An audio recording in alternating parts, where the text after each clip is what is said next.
बिस्मिल्लाहिर्रहमानिर्रहीम। इस वीडियो में मैं आपको बताऊंगा कि ह्यूमन ऑरा होता क्या है, किसको ह्यूमन ऑरा कहते हैं और इसको हम देख सकते हैं या नहीं देख सकते। ह्यूमन ऑरा स्ट्रॉन्ग हो तो उसका क्या फ़ायदा होता है, वीक हो तो उसका क्या नुकसान होता है, और जब दो शख्स आपस में मिलते हैं उनका ऑरा इंटरेक्ट करता है तो उससे क्या रिज़ल्ट आता है। किसी के ऑरा के ब्लॉक होने की पॉसिबल रीज़न्स क्या क्या हो सकती हैं, और अगर किसी का ऑरा ब्लॉक्ड है तो उसकी ज़िंदगी पर क्या क्या मनफी असरात पेश आ सकते हैं। एंड में मैं आपको बताऊंगा कि हम ऑरा को अपने स्ट्रॉन्ग कैसे कर सकते हैं, और एक माइंड एक्सरसाइज बताऊंगा जिसके ज़रिए हम अपने ऑरा को बहुत ज़बरदस्त और बहुत एक्सीलेंट बना सकते हैं, जिससे हमारी ज़िंदगी बहुत स्ट्रॉन्ग, बहुत पॉजिटिव, बहुत डोमिनेंट हो जाती है। सबसे पहले हम बात करेंगे कि ऑरा हम कहते किसे हैं। हर इंसान की एक मखसूस खुशबू है, मखसूस रंग है, मखसूस रोशनी है, जो उसकी पहचान है, जो उसकी फ्रीक्वेंसी है, जो उसका ऑरा बनाती है। ये मखसूस ना नज़र आने वाली रोशनी, रंग या शुआएँ जो हैं, ये बनती हैं इंसान की सोच से, इंसान की डिटर्मिनेशन से, इंसान के बिलीफ सिस्टम से, और इंसान कितना अपने आप पर यकीन रखता है, अपने आप को कितना वो अच्छा स्ट्रॉन्ग समझता है। इन सब चीज़ों से मिलकर ये हमारा इंसान का ऑरा बनता है, जिसमें मेन चीज़ है हमारी सोच कैसी है, हम अपने ऊपर कितना यकीन रखते हैं, ये चीज़ मेन मैटर करती है। ये एक ना नज़र आने वाली शुआओं का एक हाला हमारे गिर्द बनता है, जो कि साइंस कहती है कि जनरली 8 मीटर्स के रेडियस पर ये मुहित होता है, और ये हम जहाँ भी मूव करते हैं वो 8 मीटर्स हमारे साथ साथ चूँकि मूव कर रहे होते हैं, तो हम अपने ऑरा के साथ जहाँ भी जाते हैं हम मूव करते हैं। और इस 8 मीटर्स के रेडियस को, जिसमें हमारी अपने जिस्म, नफ्स और रूह से निकलने वाली शुआएँ होती हैं, इसको हम ऑरा कहते हैं।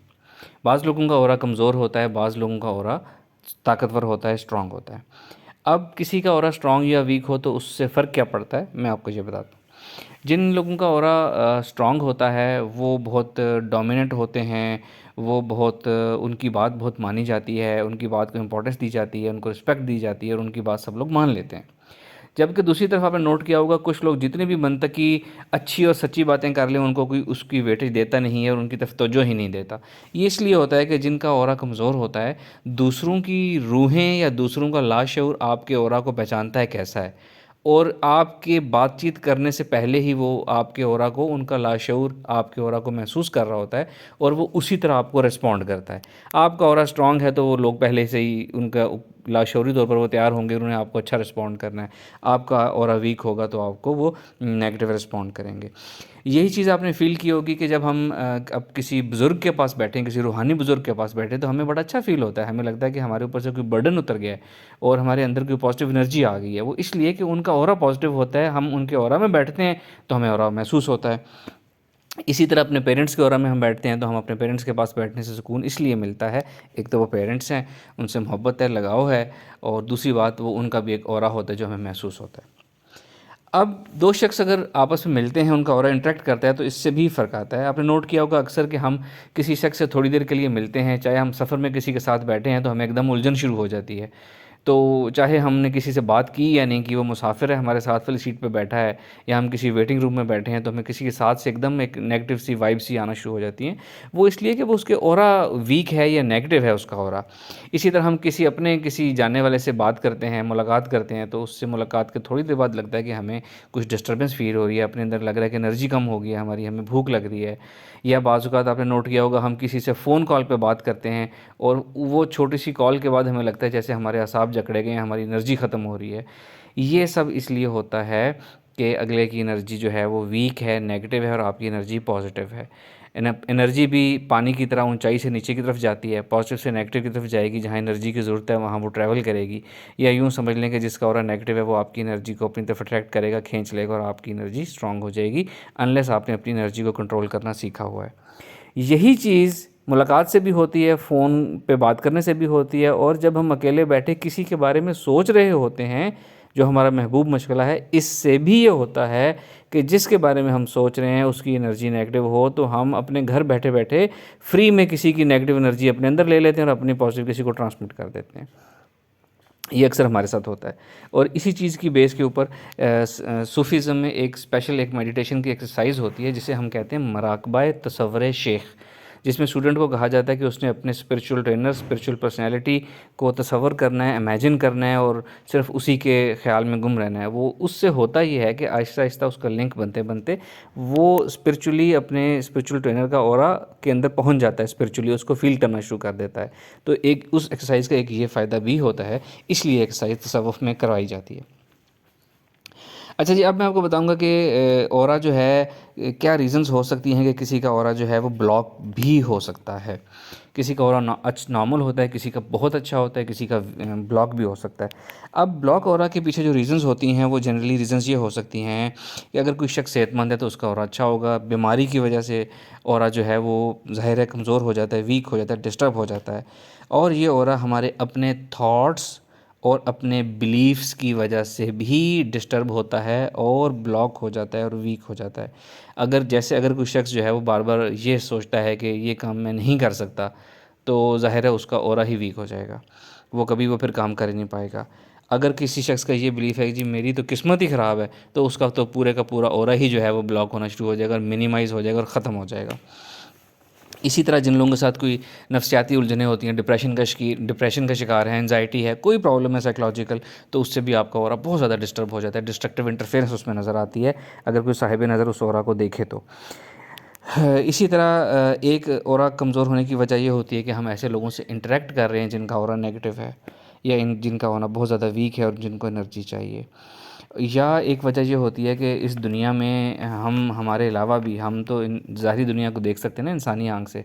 इस दुनिया में बहुत कुछ ऐसा मौजूद है जो हमें ज़ाहिरी आँख से नज़र नहीं आता। अगर ऐसी कोई स्पिरिचुअल एनर्जी या नेगेटिव एनर्जी हमारे पास से गुज़रे, हमारे ऑरा में से गुज़रे या हमारे ऑरा के साथ इंटरफेयर करे, तो उससे भी हमारा ऑरा ब्लॉक हो जाता है। इन सिंपल वर्ड्स में अगर बात कर लूँ, शयातीन की बात कर लूँ, जिन्नात की बात कर लूँ, इसी तरह की जितनी मखलूक है, वो भी अगर हमारे ऑरा के साथ इंटरफेयर करे तो हमारा ऑरा उससे बहुत ज़्यादा जो है वो ब्लॉक हो जाता है। इसके अलावा जिसको हम कहते हैं नज़र, हसद, जादू, बंदिश वगैरह, इससे भी हमारा एक्चुअली ऑरा ही ब्लॉक होता है और इस ऑरा के ब्लॉक होने से जो है हमारी ज़िंदगी की परफॉर्मेंस सारी ब्लॉक हो जाती है। अब ये जितनी भी पॉसिबल रीज़न्स हैं ऑरा ब्लॉक होने की, इनका इफ़ेक्ट हमारे ज़िंदगी पर कैसे आता है कि किसी शख्स का अगर ऑरा ब्लॉक हो गया है तो उसका इफ़ेक्ट इस तरह आएगा कि जितना भी वो इस दुनिया में काम कर रहा है, मेहनत कर रहा है, अर्निंग की कोशिश कर रहा है, जॉब कर रहा है या हार्ड कोई प्रोजेक्ट कर रहा है, तो जितनी भी मेहनत वो करे ना, उसको उतना जल्दी और उतना अच्छा और उतना ज़बरदस्त अवार्ड नहीं मिलता। डिलेड उसको रिज़ल्ट मिलता है या उसको पुअर रिज़ल्ट मिलता है उस चीज़ की वजह से। यानी कि हम जो भी काम करते हैं वो हमारे ऑरा से वो ट्रांसमिट होता है इस कायनात में, और इस कायनात के बड़े सर्वर से वो जाके इंटरेक्ट करता है, जिसके जवाब में हमें जो है उसका रिज़ल्ट मिलता है। तो जब हमारा ऑरा ट्रांसमिट ही नहीं कर पाएगा, इंटरेक्शन नहीं कर पाएगा इस कायनात से, तो उसका रिज़ल्ट जो है डेफिनेटली कम होगा, देर से आएगा, पुअर रिज़ल्ट होगा। इसके अलावा जिनका ऑरा ब्लॉक होता है उनको ये महसूस होता है, बल्कि प्रैक्टिकली ऐसा होता भी है कि वो इतनी सलाहियतें और काबिलियत होने के बावजूद अपनी ज़हनी और जिस्मानी सलाहियतों का खुल के इस्तेमाल कर ही नहीं पा रहे। जो वो काम कर सकते हैं वो भी खुल के नहीं कर पा रहे। इसकी वजह भी इसकी एक वजह ऑरा का ब्लॉक होना हो सकती है। और इसी तरह जिनका ऑरा ब्लॉक होता है उनको अपनी माइंड या बॉडी ब्लॉक सी जकड़ी हुई सी फील होती है।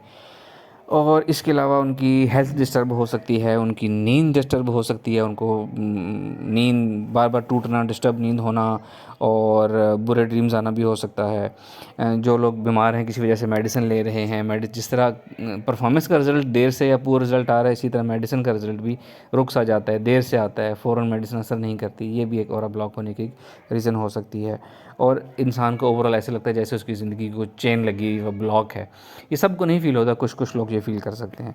तो इस तरह के रिज़ल्ट्स जो हैं, इफ़ेक्ट्स हमारी ज़िंदगी पे आ सकते हैं अगर हमारा ऑरा ब्लॉक हो तो। अच्छा, अब हम अपना ऑरा जो है वो उसको कैसे क्लीन कर सकते हैं, उस ऑरा को कैसे ठीक कर सकते हैं।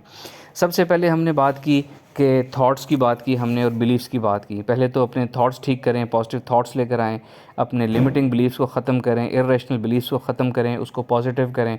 एक तो ये काम करने से आपका ऑरा बहुत अच्छा हो जाएगा। दूसरा, अपने अपने ऊपर यकीन रखें, अपनी ज़ात के ऊपर यकीन पैदा करें, अपनी नज़र में अपनी वैल्यू बढ़ाएँ, इससे ऑरा स्ट्रॉन्ग होगा।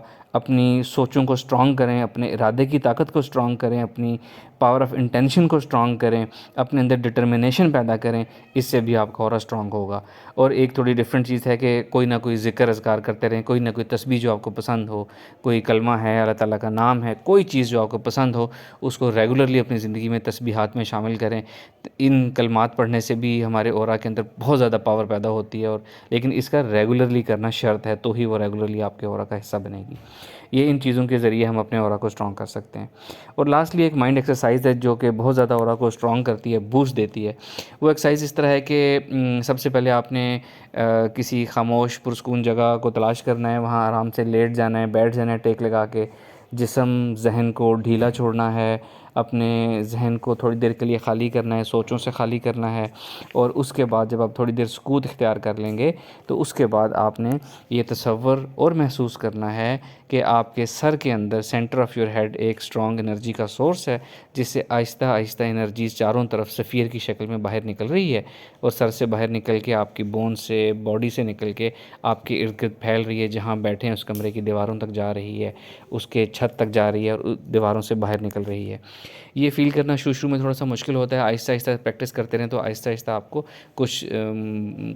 कुछ लाइट सी एनर्जी सी नज़र आ सकती है, ट्रांसपेरेंट या कलरफुल नज़र आ सकती है, अपनी बॉडी में हरारत फ़ील हो सकती है, वार्मथ फ़ील हो सकती है। तो ये आहिस्ता आहिस्ता डेवलप होता है। आपने दो चीज़ें इसमें करनी है, एक तसव्वुर करना है और एक महसूस करना है। खाली तसव्वुर से ये नहीं होगा, तसव्वुर करना है और महसूस करना है कि आपके सर के सेंटर में एक एनर्जी सोर्स है, जहाँ से आहिस्ता आहिस्ता एनर्जी निकल रही है और दूर तक उसकी लहरें जा रही हैं, जिस तरह पानी की लहरें बहुत दूर तक जाती हैं। ये शुरू में जब आप पहली दफ़ा करेंगे तो वो आहिस्ता आहिस्ता थोड़ा टाइम लेंगी, वो आपके हेड के अंदर जो एनर्जी सोर्स है, जैसे कोई भी मशीन जो ऑन करें थोड़ा सा वार्म अप होती है, उसके बाद वो एनर्जी निकालना शुरू करती है, इस तरह आहिस्ता आहिस्ता वो एनर्जी निकलना शुरू हो जाएगी। आपने तसव्वुर करना है, महसूस करना है, एनर्जी खुद ब खुद निकलेगी। इसी तरह अपने सर से एनर्जी निकालनी है, बहुत ज़्यादा एनर्जी निकालनी है। निकलने वाली लहरों को दूर जाता हुआ देखें, फिर अपनी तवज्जो अंदर लेकर आएँ, नई लहरों को निकलता हुआ देखें, महसूस करें, फिर उनको दूर जाता हुआ देखें। 2 3 4 मिनट पहले आपने सर के अंदर से निकलती है तो ये रेज़ तसव्वुर करनी है, फिर आप अपने सेंटर ऑफ चेस्ट पे अपना तसव्वुर ले आना है कि आपका ब्रेन या आपका माइंड या आपका कैमरा सेंटर ऑफ चेस्ट आ गया, वहाँ से अंदर से देखें कि वहाँ से रेज़ इसी तरह निकल रही हैं चारों तरफ, और पहले नई रेज़ निकल रही हैं, दूर तक जा रही हैं, फिर नई रेज़ को निकलता हुआ देखें, दूर तक जा रही हैं, बहुत स्ट्रॉन्ग, सीने से बहुत स्ट्रॉन्ग रेज़ निकलती हैं। और फिर थर्ड आपने अपने एब्डोमेन के ऊपर आ जाना है कि आपके सेंटर ऑफ एब्डोमेन, पेट के अंदर एक जगह है जहाँ से स्ट्रॉन्ग एनर्जी रेज़ निकल रही हैं, वो आहिस्ता आहिस्ता जगह वार्म अप होगी, वो रेज़ निकलेंगी और बहुत दूर तक जाता हुआ देखें इनको, फिर वापस आएँ, फिर जाता हुआ देखें। पहले 1 2 दिन करेंगे तो आपको बिल्कुल फ़ील नहीं होगा, आपको लगेगा कि आप कोई एक मसनूई सी एक्सरसाइज़ कर रहे हैं। तीसरे चौथे दिन आप करेंगे तो आपको लगेगा देयर इज़ समथिंग। 5वें छठे दिन आपको महसूस होगा कि मेरे अंदर तो बहुत कुछ है। आहिस्ता आहिस्ता आपको इतना लुत्फ़ आएगा, इतना मज़ा आएगा इस एक्सरसाइज़ का, इतनी अच्छी फ़ीलिंग आएगी उस एनर्जी के निकलने की कि वो आपके बयान से बाहर है। और जब आप इस तरह ये एक्सरसाइज़ आपने रोज़ करनी है, जो बिगनर्स हैं पहली दफ़ा कर रहे हैं, आप कम से कम पहले 2 से 3 हफ़्ते इसको ट्वाइस अ डे करें, और उसके बाद आप वंस अ डे लाज़मी इसको अपनी ज़िंदगी में शामिल रखें। इससे आपका ऑरा इतना स्ट्रॉन्ग होता है कि सबसे पहला फ़ायदा ये होगा कि आपका ऑरा इतना प्योर स्ट्रॉन्ग हो जाएगा, उसके अंदर कोई चीज़, आपके ऑरा के अंदर कोई नेगेटिविटी नहीं आ सकेगी। चाहे वो किसी इंसान की नेगेटिविटी है, चाहे वो कोई इनविजिबल एनर्जी है इस दुनिया की, या जादू है, जिन्नात है, कोई चीज़ आपके ऑरा के अंदर आ ही नहीं सकेगी। दूसरी बात, आपकी पर्सनैलिटी स्ट्रांग होगी, आपका सोच स्ट्रांग होगी, आपका यकीन स्ट्रांग होगा, जिसको आप ख़ुद भी महसूस करेंगे, आपके आस-पास रहने वाले भी आपकी उस स्ट्रांग पर्सनैलिटी को महसूस करेंगे और आपको बताएंगे भी, आप इजहार भी करेंगे। और इसके अलावा कि आपके अंदर कॉन्फिडेंस बहुत ज़्यादा बिल्ड होगा, सेल्फ़ एस्टीम बहुत ज़्यादा होगी, और कोई नफ्सियाती बीमारी आपके अंदर नहीं हो सकती अगर आप ये एक्सरसाइज रोज़ाना कर रहे हैं। Anxiety, depression, OCD, negative thinking, over thinking, suicidal thoughts, OCD, schizophrenia, कोई बीमारी उस शख्स को नहीं हो सकती जो ये एक्सरसाइज रोज़ाना एक दफ़ा कर रहा है। इतनी ज़बरदस्त एक्सरसाइज है, और इसके फ़ायदे तो मैंने तो समराइज़ किए हैं, इतने ज़्यादा फ़ायदे हैं इसके, वो बयान से बाहर हैं। तो ये एक्सरसाइज शुरू में आपने ट्वाइस अ डे करनी है, फिर आपने वंस अ डे करनी है, और ये एक्सरसाइज आप अपनी ज़िंदगी में शामिल रखेंगे और आपकी ज़िंदगी यूँ समझें कि वो ऐसी बदलेगी कि वो ज़मीन से आसमान पर पहुँच जाएगी।